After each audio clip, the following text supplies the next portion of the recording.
What's up guys and welcome. You are watching Fazi Fitness. So let's start this video with this update of Rubiel Mosquera aka Nexzilla. So new footage of Rubiel was released by Gilco Productions from backstage, flexing at this past Metro Olympia weekend. And even though this wasn't a very impressive version of Rubiel, conditioning wise, compared to what we saw earlier this year, especially at Portugal Pro, but the man made a very big statement and loud and clear that he has so much muscle, so much mass, and so much freakiness that once he develops the mindset of staying in that suffering mode for weeks and weeks, if he keeps on dieting to chase that elite level of conditioning, he's gonna be one hell of an open bodybuilder and he's gonna be absolutely deadly. Now, it was great for Rubiel that he got to stand next to Derek Lunsford, the reigning Olympia champion. And just for an argument's sake, have a look at the amount of muscle on Rubiel's back. Yes, he was miles behind in terms of conditioning compared to the champ. But what if he's also shredded and ripped to the bone? And the fact that he already has plenty of detail in those hamstrings and the glutes, I am very certain that he will be a top 10 Olympian if he can nail his conditioning.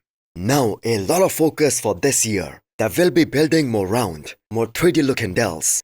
He was criticized a lot over having that imbalance because he just has those enormous arms, crazy chest development, but not the shoulders. They are simply not enough to match the rest of his upper half. But that being said, he did make some very noticeable improvements in that specific area from last year to this year. So who else believes that if Rubiel was only 5% sharper, he would have easily placed a few spots higher at the Olympia this year, which by the way was his Olympia debut. So the positive side for Rubiel is that for this year, he won 2 pro shows, and that too very convincingly, beating a guy like Nathan D'Asha. And he competed in one of the toughest Olympia lineups that we have seen in the recent past, and he actually did pretty damn well. So let me know what you guys think. Can Rubiel be in that top 10 come Olympia next year? Before you scroll or blink too hard, have you subscribed yet? Please don't make me bring out the emotional blackmail. Hit that subscribe button and turn on the bell icon. It's free, it's painless, and that makes me look way cooler than I actually am. Next up, we have an update from Brendan Curry, the former Olympia champion. So the man is really living his life in the post-Olympia phase, enjoying time with his family, but at the same time, training very well to keep himself in an awesome shape. So that is a very impressive 4 weeks post-show look by Brendan Curry right there. And I do not think people were kind of surprised that Brendan was able to hold off many young guys for another year at the Olympia this year. In fact, there is a very strong argument that he should have been in the top 6 against the mutant. Nearly everyone who was there at the Olympia this year, who saw them competing in person, they had Brendan beating Nick Walker. Still, Brendan moving from 9th to 7th, and in a deeper lineup, that was a good improvement, considering the fact that now he's being considered the old guy at the Olympia level. But looking at his physique and his overall muscularity, there are zero signs of Curry slowing down, and that too anytime soon. The thing is, we all know he trains with extreme caution. He's a high volume training guy. And honestly, him moving away from the O2 gyms Kuwait after not doing that well last year at the Olympia, that served him really well and that worked wonderfully in his favor, first at the Arnold this year and then at the Olympia. So Brendan is at a point in his career where he isn't going to be placing top 3, either at the Olympia or at the Arnold. But the thing is, there is still some big money out there to be won, to be earned, like the Pittsburgh Pro and the White Pro. And the White Pro is a show which Brendan hinted about doing last year and even the year before that too. But he did not do that. Now it is so unbelievable that Brendan made his Olympia debut way back in 2011, the year Phil Heath won his first ever Olympia title.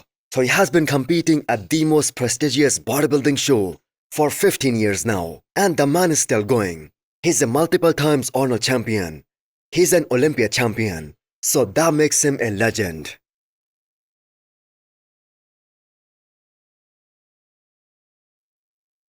So after performing one of the most impressive posing routine at the Olympia weekend this year and winning 2 back-to-back shows, before the Olympia first and then after the Olympia, Terrence Ruffin, the 2 times Arnold champion, he's still at work because the ultimate goal of winning the Sandow, that still remains, and that is something which is gonna complete his legacy.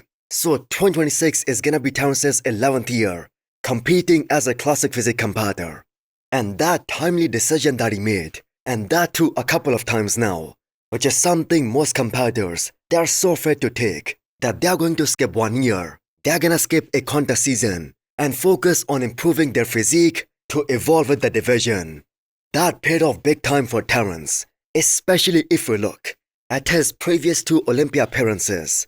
The fact is Terrence, he was sliding down the Olympia placings back in 2023 and 2022. So if he hadn't taken 2024 completely off and came back with a totally different and a very improved physique this time, I'm not so sure he would have been top 3 at the Olympia this year. But as Tyler Mannion said, this guy is a legit Olympia title contender and is also very close to winning 1 Olympia title, and that can happen as soon as next year. Now the good thing about Terrence is that his main issue, the lack of muscularity in some areas compared to Mike and Ramon, that can be addressed because unlike those 2 guys, Terrence still has room to grow to get bigger before he hits the weight cap. So he is quote-unquote the most classic looking guy in classic physique right now, especially among that top 3. Now we shall see whether he does the upcoming Arnold Ohio or not. But the fact that it is 100 grand on the line for this upcoming Arnold, that's too big of a paycheck to ignore and not take a chance.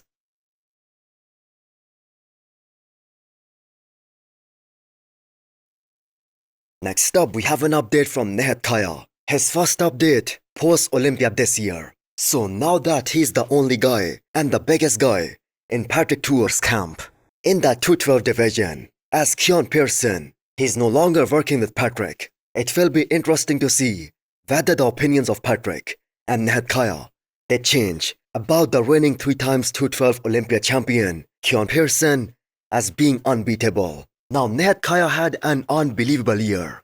He beat Angel Calderon at Dubai Pro this year, who has been a top Olympian for so many years now, and then he placed top 4 at his Olympia debut. So he was the youngest guy on that Olympia stage in the 212 class, and that too by quite some margin. And having that physique just at the age of 22, that is something we do not normally see. So as he gets more training under his belt, he is going to gain a lot of that muscle density, muscle quality, and muscle maturity. So if we look at the top 4 from the Olympia this year, Nihat Kaya was the tallest guy in that group of top 4. And that is something that isn't working in his favor.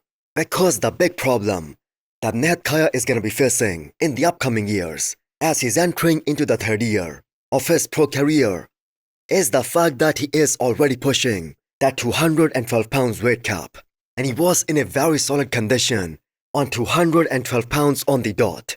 So he will have to make improvements while being conscious of the fact that he cannot put any more muscle, any more weight. So let me know what you guys think. Can Nihat Kaya win the Olympia with Keon Pearson being there? Also hit the thumbs up button if you liked the video and smash the subscribe button if you wanna come back for more. Thanks for watching.